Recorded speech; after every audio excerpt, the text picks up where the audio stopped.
vipaji ambavyo viko Tanzania, kwa sababu kwetu Tanzania kuna vipaji vingi. So kama hatuwezi kupata watu kama hawa ambao wanaweza kuwasaidia, inakuwa ni ngumu kuwaona vipaji. Kwa hiyo mimi kwangu kwanza ni furaha kuwa miongoni, kuchaguliwa kujumuika nao, lakini pia nitakuwa kama alivyosema nitakuwa na kocha Sekerojos, nitakuwa naye, lakini ni kitu kikubwa kiukweli. Mimi nimefurahishwa na hiki kitu, na naamini vipaji vipo vya kutosha. Ukiacha tu mikoa ambao wametaja, hata hapa Dar es Salaam vipaji vipo. Kwa jinsi wanavyofanya program zao, wanajua nini wanafanya. Kama wameanzia mikoani, nafikiri watakuja pia Dar es Salaam. Kwa hiyo hiki ni kitu kizuri kwa Watanzania. Kwa hiyo vipaji ambavyo vimeweza kuchaguliwa kwenye timu zao, na kuna timu ambazo ziko tayari, na kama hivyo tunaenda kukutana nao Mwanza. Baadhi ya timu ziko kule na mimi pia nitakuwepo.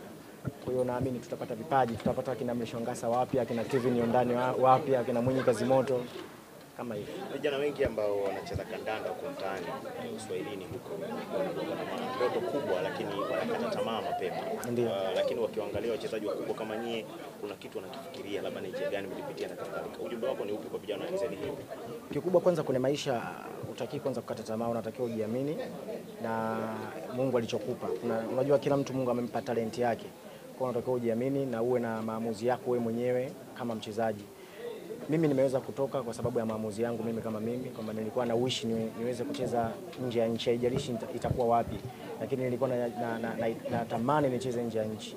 Kwa hiyo mimi na wish wachezaji ambao watapata opportunity ya kuonekana, basi kesho na kesho kutwa na wao wawe na ile uchu ya kutaka kucheza nje, kwa sababu ukicheza nje pia itamsaidia yeye mwenyewe na itasaidia pia timu yetu ya taifa, kwa sababu timu yetu ya taifa pia tunahitaji wachezaji wengi ambao wanatoka nje. Hata ukiangalia nchi nyingi ambazo zinakutana na sisi, unaona wachezaji wengi.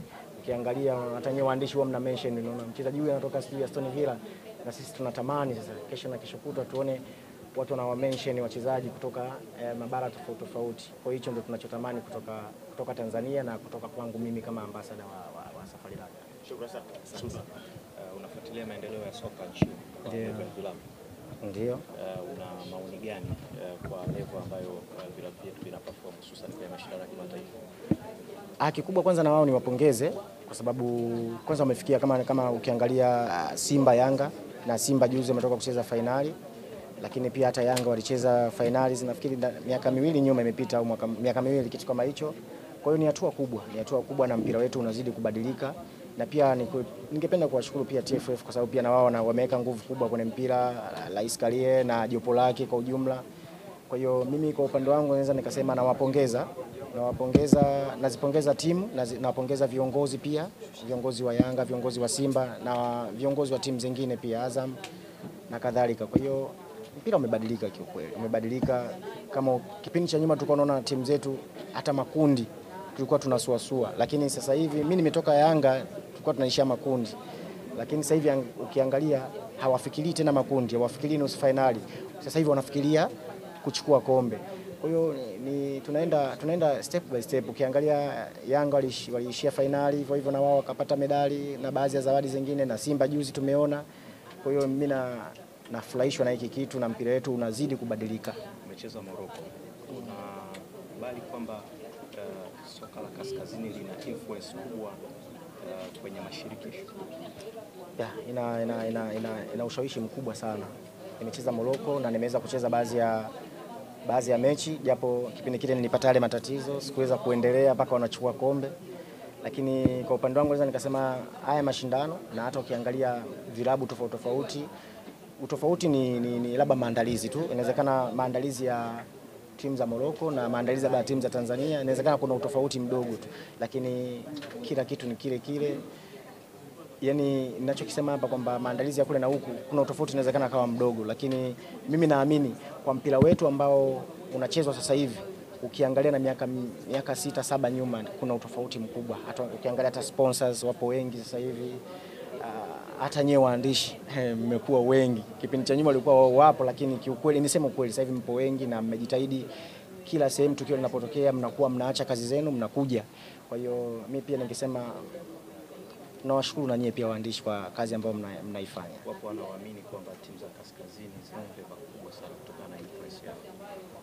Hiyo inawezekana wakawa wana ushawishi mkubwa, kwa sababu ukiangalia wenzetu bwana wana mbinu nyingi kwenye mpira. Mimi siwezi kuzizungumzia, ziko kiufundi zaidi, lakini ukiangalia matukio mengi yanayotokea kwenye mambo ya mpira yanajirudia. Kikubwa wana ngazi za juu kwa wanaofahamu wao ndo wanaweza kufafanua, lakini sisi ambao tunaangalia, mimi ambaye ninacheza siwezi kuzungumzia chochote. Mimi kikubwa kazi yangu ni uwanjani, basi kitakachofanyika pale enough, kinatosha. Kumalizia kwangu, tunaelekea dirisha la usajili. Wewe ni senior player ambaye umepita timu nyingi sana. Ushauri wako labda kwa vijana ambao ni promising talent kwenye dirisha la usajili? Kikubwa ni mimi ningependa, kama nilivyosema mwanzo, mimi ningependa wachezaji kama wanapata ile opportunity ya kuanza kutoka nje, itatusaidia sana wachezaji wote kwa pamoja na itasaidia nchi. Kwa sababu gani? Tusiweke ile kila siku kwamba mimi nacheza Yanga, nacheza Simba, nacheza Azam na timu zingine. Tujaribu kuwa na, mimi nimeondoka Yanga nilikuwa na mkataba mwaka mmoja. Ilikuwa sio rahisi kipindi kile kutoka, lakini niliweza kutoka kwa sababu nilikuwa na uhitaji. Kwa hiyo mimi ningependa kuwaona wachezaji wenzangu wana ule uhitaji wa kutaka kutoka. Sio kutoka kwa sababu ya fedha, yeye kutaka kutoka kwa sababu ya maendeleo ya nchi na yeye mwenyewe pia. Na kuhusu fedha hiyo nafikiri ni yeye mwenyewe binafsi na mkataba wake atakaoingia nao, kwa sababu hiyo itakuwa siri yake yeye na baina ya club. Msuva, umezungumza vizuri sana hapo, lakini kuna wanasema lazima uchonge barabara, njia. Wewe kama mchezaji mkubwa, tumeona kwa Samata kampa support sana Kevin John mpaka amefikia pale. Watu wanamuona Msuva pengine pia anaweza kana msaada hata kwa hii ambao umepewa nafasi kwa Safari Cup. Inawezekana pia ukaona vijana ambao unatakiwa uwapush kwenda kwenye timu zingine. Hatujamuona Msuva akipush upande huo kwa kumchukua kijana au academy apeleke watu huko, au iko kwa siri, au tuambie mpango wako ukoje? Hivyo viko sana kwenye management yangu, siwezi kuviweka sana wazi, lakini hicho ulichokiuliza na kitu kizuri pia, kwa sababu pia kumsaidia mchezaji pia sio siri. Umeona kumsaidia mchezaji kumtoa sehemu fulani kumpeleka sehemu fulani sio siri. Ila kuna wengine ambao tunaweza tukawasaidia kwa njia ya simu. Yaani ile connection kwamba kiongozi anaweza kukuuliza au coach anaweza kukuuliza akafika kupitia wewe. Ile nao pia msaada tosha. So lazima umchukue umpeleke. Kwa hiyo mimi nafikiri hiyo swali lako ni zuri. Kwa hii nafasi ambayo nimepata natakiwa niitumie kweli kuweza kuwasaidia vijana. Kama hivyo umeona kuna mikoa ambayo wame-mention hapo kama 4 hivi. Mimi nitafanikiwa kwenda Mwanza.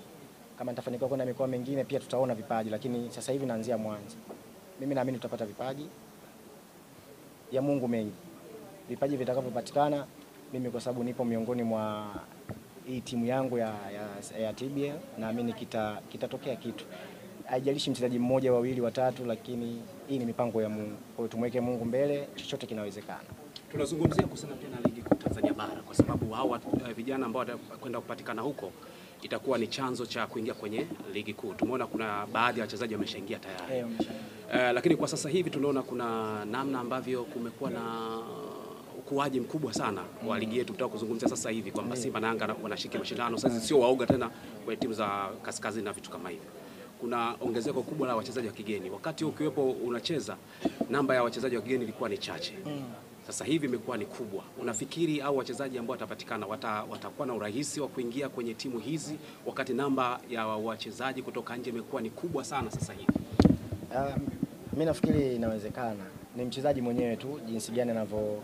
Unajua sisi kazi yetu kuna baadhi ya vitu tunatakiwa tuvijue.